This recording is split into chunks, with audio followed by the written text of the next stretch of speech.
Otep à tous, bien-aimés frères et sœurs. Je vous ai dit il y a quelques heures, c'était dans la nuit d'hier, parce que là-bas, au Proche-Orient, c'était déjà la matinée, eh bien ça tonnait, Israël a frappé. Je vous ai déjà dit que selon les experts, Israël ne peut pas mener une telle opération sans l'assistance, la participation des États-Unis. Ce n'est pas possible. Donc cette frappe, c'est une frappe israélo-américaine ou américano-israélienne. Donc ce sont les États-Unis qui, en fait, agressent l'Iran. Et là où il y a les États-Unis, il y a automatiquement la Grande-Bretagne. Ça, c'est automatique. Il n'y a rien à faire. Alors, ils ont utilisé près de 140 avions de guerre, de combat. 140, parce que ça montre qu'eux, ils n'ont pas les missiles de croisière, qui parcourent 1500 km qui séparent l'Iran et Israël. Ils n'en ont pas. Sinon, c'est ce qu'ils auraient dû faire. Ils ont été obligés d'utiliser des avions. Et c'est d'ailleurs pour ça qu'il y a eu beaucoup d'avions. Parce qu'il faut avoir aussi des avions ravitailleurs, puisque la distance elle est très grande. Il faut des avions qui vont ravitailler en carburant les autres avions, en kérosène. Et donc, c'est une opération difficile et coûteuse. Maintenant, Israël nous dit, les États-Unis d'abord nous disent que nous, on ne connaissait pas. Nous, on nous a seulement informés à la dernière minute. C'est faux, les amis. Et c'est faux. Les États-Unis ont été à la manœuvre depuis la détermination des cibles, depuis les endroits où il fallait cibler et autres. Ah oui, les États-Unis ont été là. Parce que, je répète encore, sans les États-Unis, une telle opération ne peut pas se faire. Ah oui, c'est comme ça. Maintenant, ils ont frappé. Ils ont dit qu'ils ont atteint les objectifs. Donc, parce qu'ils ont dit, on n'a pas ciblé les sites nucléaires et les sites pétroliers, on a ciblé seulement les sites militaires, les sites de lancement des missiles. Ils ont atteint leur objectif, ce qu'ils ont dit. Donc, ils n'ont plus rien à craindre. Parce que l'Iran est paralysé. L'Iran ne peut plus répondre. Si vous suivez bien la logique, c'est comme ça que ça devrait se passer. L'Iran ne peut plus répondre. Mais, les Américains, les Anglais, d'ailleurs le Premier ministre anglais, lui c'est une tête fêlée.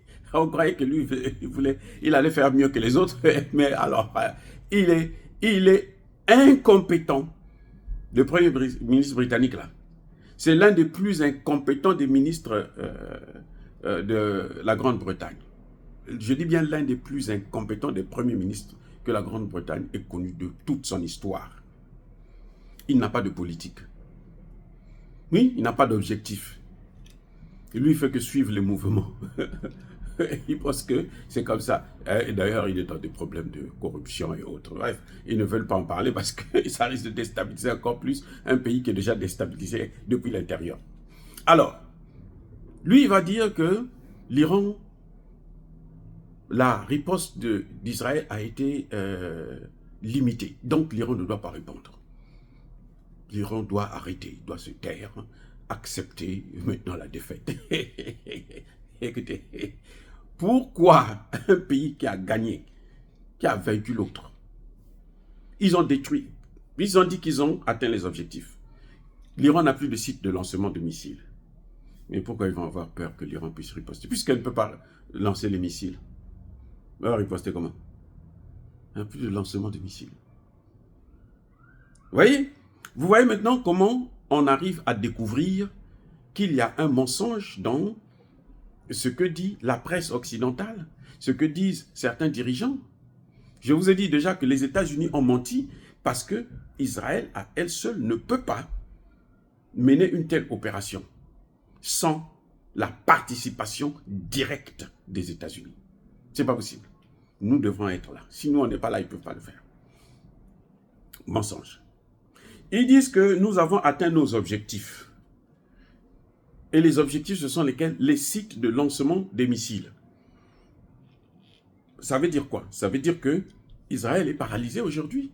Plutôt, l'Iran est paralysé et l'Iran ne peut pas riposter. Vous voyez? Et là encore, on voit que c'est un mensonge. Parce que si c'est la vérité, ils ne devaient pas s'inquiéter. Tous les pays occidentaux ont demandé, appellent l'Iran pour dire ça suffit, ne riposte plus. Parce que c'est bon, ils ont été modestes, ils ont seulement caressé. Et du côté de l'Iran, on vous dit que, mais attendez, plus de 75% de ces obus et bombes qu'ils ont envoyés là ont été interceptés. Plus de 75%. Il n'y a pratiquement pas de dégâts.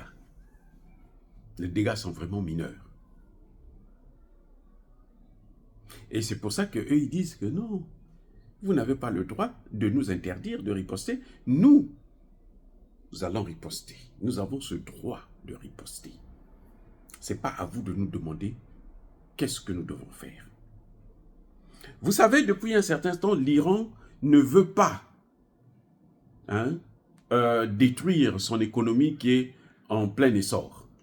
Vous voyez, c'est ce qui fait que, vous voyez, l'Iran ne veut pas rentrer en guerre. L'Iran ne veut pas la guerre. En fait, c'est ça le problème. Mais le problème, c'est que, tel qu'on voit les choses se produire, si l'Iran ne riposte pas, eh ben, ça se fera encore. Ça va être comme ils font avec la Palestine et puis le Liban. C'est-à-dire, à tout moment, quand on veut frapper, on a des armes et tout, on veut écouler le stock, on a un terrain d'expérimentation. On envoie, et c'est tout. Voilà. Vous voyez, c'est un peu ça. C'est pour ça que la position de l'Iran, à mon avis, elle est très, très, très difficile. Où l'Iran doit préserver son économie, où l'Iran doit affirmer sa puissance. Mais nous savons que l'Iran est une puissance maintenant mondiale. Ça, c'est incontestable.